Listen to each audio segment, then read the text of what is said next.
നമസ്കാരം. പൊന്നുണ്ണിവായ വിഷ്ണുവായ ചാത്തൻ സ്വാമിയുടെ ഈ പുതിയ വീഡിയോയിലേക്ക് എല്ലാവർക്കും സ്വാഗതം. ശങ്കരപുത്രൻ്റെ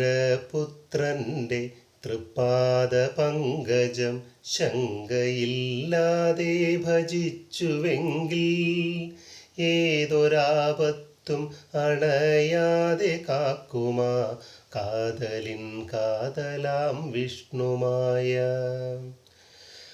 ഇന്നത്തെ വീഡിയോ നമ്മൾ പറയുന്ന വിഷയം എന്ന് പറയുന്നത് വിഷ്ണുവായുടെ പൂജയാണ്. ആ പൂജ എങ്ങനെയെന്ന് വെച്ച് കഴിഞ്ഞാൽ നമ്മുടെ കുടുംബത്തിലുണ്ടാകുന്നതായ പ്രശ്നങ്ങൾക്ക് സകല വിധത്തിലുള്ള ബുദ്ധിമുട്ടുകളും പ്രശ്നങ്ങളും സ്വാമിയുടെ ഭക്തരായാലും അല്ലെങ്കിൽ ഉപാസകരായാലും അല്ലെങ്കിൽ ഭക്തരല്ലെങ്കിൽ പോലും ദുരിതങ്ങൾ അനുഭവിക്കുന്നവർക്കും അല്ലെങ്കിൽ ഒരു ബിസിനസ് ചെയ്യുന്ന വ്യക്തികളായാലും അവരുടെ മേഖലയിൽ നിന്ന് കുറച്ചുകൂടെ ഉന്നതിയിലേക്ക് നമുക്ക് പോകാൻ വേണ്ടിയും ബിസിനസ് സംബന്ധമായ കാര്യങ്ങളായാലും കുടുംബപരമായ കാര്യങ്ങളായാലും കഷ്ടദുരിതങ്ങളും ദുഃഖദുരിതങ്ങളും കഷ്ടപ്പാട് കടബാധ്യതകളൊക്കെ ഉള്ള വ്യക്തികൾക്കായിട്ടുള്ള ഒരു വീഡിയോ ആണ് ഇന്നിവിടെ ചെയ്യാൻ പോകുന്നത്. അത് എന്തെന്ന് വെച്ച് കഴിഞ്ഞാൽ സ്വാമിയുടെ പൂജയാണ്. അതായത് മാസപൂജയാണ്. അത് മാസം എന്ന് പറയുമ്പോൾ 11 മാസം തുടർച്ചയായി മുടങ്ങാതെ ചെയ്യേണ്ടുന്ന പൂജാ പരിഹാരങ്ങളെക്കുറിച്ചാണ് ഇവിടെ പറയുന്നത്. 11 മാസം എന്ന് പറയുമ്പോൾ നമ്മളിപ്പോൾ ആവശ്യക്കാരായ വ്യക്തികൾ ആരാണോ അവരുടെ നക്ഷത്രം, അവരുടെ ജന്മനക്ഷത്രം ഏതാണോ ആ നാൾ മുതൽ തുടങ്ങും. ആ നക്ഷത്രം മുതൽ തുടങ്ങിയതിന് ശേഷം ആ നക്ഷത്രത്തിൽ ആദ്യത്തെ പൂജ ആ നക്ഷത്രത്തിൽ തുടങ്ങിക്കഴിഞ്ഞാൽ അടുത്ത മാസവും അതേ നക്ഷത്രത്തിൽ തന്നെ വീണ്ടും ആ പൂജ തുടങ്ങും. അങ്ങനെ തുടർന്ന് 11 മാസം സ്വാമിയുടെ മുൻപിൽ തിരുമുമ്പിൽ പൂജാ സമർപ്പണം, നേദ്യ സമർപ്പണം എല്ലാം ചെയ്യുന്ന ഒരു പൂജയാണ്.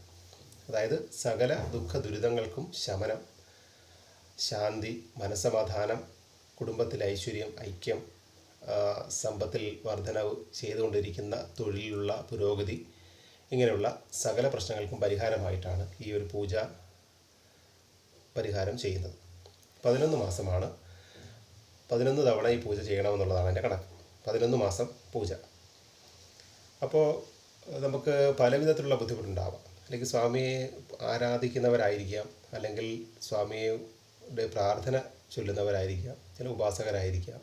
അങ്ങനെ ഏത് രീതിയിലുള്ള ആൾക്കാരായിരുന്നാലും, അല്ലെങ്കിൽ സ്വാമിയെക്കുറിച്ച് അറിഞ്ഞതേ ഉള്ളൂ, സ്വാമിയുടെ കാര്യങ്ങൾ ചാത്തൻ എന്ന സ്വാമിയെക്കുറിച്ച് പഠിച്ചു വരുന്നതേ ഉള്ളൂ, അറിഞ്ഞിട്ടേ ഉള്ളൂ, അവർക്കും എന്ത് ചെയ്യണമെന്നറിയാതെ നിൽക്കുന്ന പല വ്യക്തികളുണ്ട്. അവർക്കെല്ലാം ഈ ഒരു പൂജാ സമർപ്പണം വളരെ ഫലപ്രദമായിരിക്കും. 11 മാസമാണ് ചെയ്യുന്നത്. അപ്പോൾ ആവശ്യക്കാരുടെ നക്ഷത്രം ഏതാണോ ആ നക്ഷത്രത്തിൽ തുടങ്ങി തൊട്ടടുത്ത മാസം അതേ നക്ഷത്രത്തിൽ, തൊട്ടടുത്ത മാസം അതേ നക്ഷത്രത്തിൽ, അങ്ങനെ 11 മാസം ഈ പൂജാ സമർപ്പണം ചെയ്യുന്നതായിരിക്കും. വളരെ നല്ലൊരു പൂജാ സംവിധാനമാണിത്. എല്ലാ ദുഃഖ ദുരിതങ്ങൾക്കും അറുതി ഉണ്ടാവുന്ന, കുടുംബത്തിൽ ഐശ്വര്യം ഉണ്ടാവുന്ന, സമ്പൽ സമൃദ്ധി, ഐശ്വര്യമായ ആരോഗ്യ സൗഖ്യം, ദീർഘായുസ്, ധനസമൃദ്ധി, അതുകൂടാതെ രോഗദുരിതങ്ങളിൽ നിന്നെല്ലാം രക്ഷയും, പിന്നെ ഭഗവാന്റെ സാന്നിധ്യവും കടവും കഷ്ടപ്പാടുകളൊക്കെ മാറി വരുവാൻ വേണ്ടി ഭഗവാന്റെ അനുഗ്രഹം ഉണ്ടാവണം. പിന്നെ സ്വാമിയെ നമ്മൾക്ക് കൂടുതലായിട്ടൊന്നും ചെയ്യില്ലെങ്കിൽ പോലും സ്വാമിയെ ഒന്ന് മനസ്സിൽ ഭജിക്കേണ്ട കാര്യമുണ്ട്. അത് നമ്മൾ ഭഗവാന്റെ ധ്യാനമന്ത്രമോ എന്തെങ്കിലും ചൊല്ലി ഭഗവാനെ ഒന്ന് പ്രാർത്ഥിക്കുക, നിത്യവും ഇത് ചെയ്യുക. ഒരു പൂജാ സമർപ്പണം നടക്കുന്ന ആ മാസങ്ങളിലൊക്കെ, ഒരു മാസം എന്ന് പറയുമ്പോൾ ആ ഒരു മാസം ഫുള്ളായിട്ട് ചെയ്യും. ഇപ്പോൾ ഈ നക്ഷത്രത്തിൽ നിന്ന് തുടങ്ങിക്കഴിഞ്ഞാൽ അത് 30 ദിവസം ഉണ്ടാവും, അല്ലെങ്കിൽ 31 ആയാലും 29 ആയാലും ആ ദിവസം എല്ലാം ഉണ്ടാവും. അടുത്ത മാസം അതേ നക്ഷത്രത്തിൽ തന്നെ വീണ്ടും തുടങ്ങുന്നതായിരിക്കും. അങ്ങനെ 11 മാസം ചെയ്യുന്ന പൂജാ പരിഹാര സംവിധാനമാണിത്. എല്ലാം കൊണ്ടും വളരെ നല്ലൊരു പൂജാ പരിഹാരമാണ്. എല്ലാവരും ഭഗവാന്റെ ഉപാസകരായിരിക്കട്ടെ, ഭഗവാനെ അറിയട്ടെ, ഭഗവാന്റെ നാമങ്ങൾ ചൊല്ലി നമുക്കുള്ള ദുരിതങ്ങളെയൊക്കെ കൊണ്ടു നടക്കാതെ അതിനെ പൂർണ്ണമായി ഇല്ലാതാക്കി നല്ലൊരു ജീവിതം കെട്ടിപ്പടുത്താൻ ഭഗവാന്റെ അനുഗ്രഹം ഉണ്ടാവട്ടെ എന്ന് പ്രാർത്ഥിക്കുന്നു. നന്ദി, നമസ്കാരം.